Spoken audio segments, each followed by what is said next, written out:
Since July 8th, 2015, a lot of people have been asking questions, wanting answers.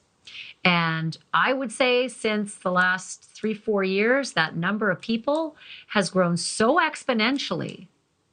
It has led to a reopening of the case of Stephen Smith, kind of a re-energizing, should we say, because it was never closed. It was just that he was dead and buried, 8 years ago, and police said hit and run, nothing else.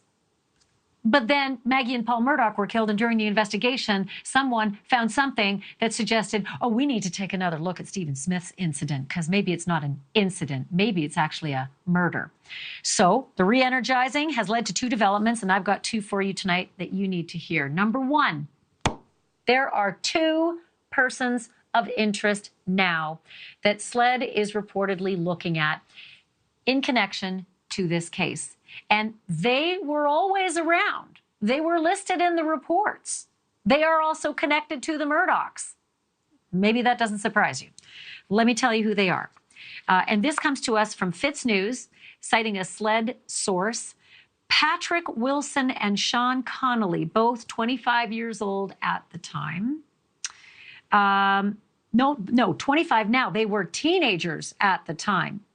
And they lived just a few miles away from where Stephen Smith's body was found. They were both briefly mentioned in a Highway Patrol accident report 5 months after Smith's death. And here's why. This is what an investigator actually wrote. I'm going to cite the report. I received information from Corporal Duncan about an individual named Daryl Williams. He is stating that his stepson, Patrick Wilson, that's one of the persons of interest. His stepson, Patrick Wilson, told him that Sean Connolly, that's the other person of interest, struck and killed Stephen Smith.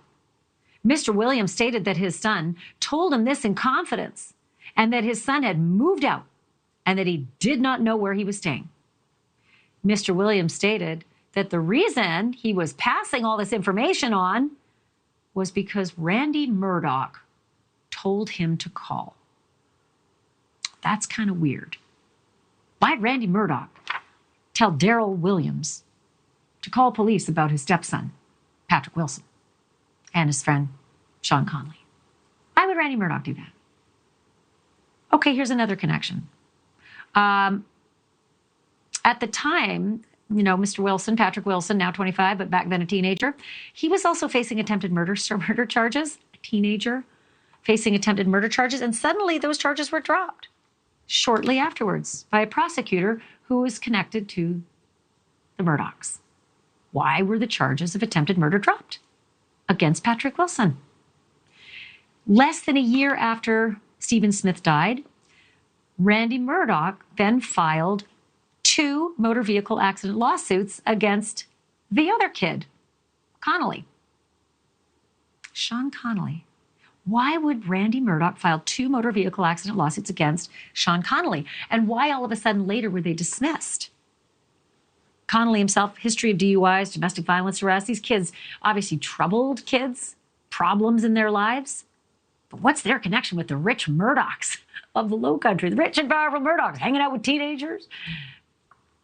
Thank you for watching. Go to newsnationnow.com to find NewsNation on your television provider. And don't forget to click the red subscribe button below to get more of NewsNation's fact-driven, unbiased coverage.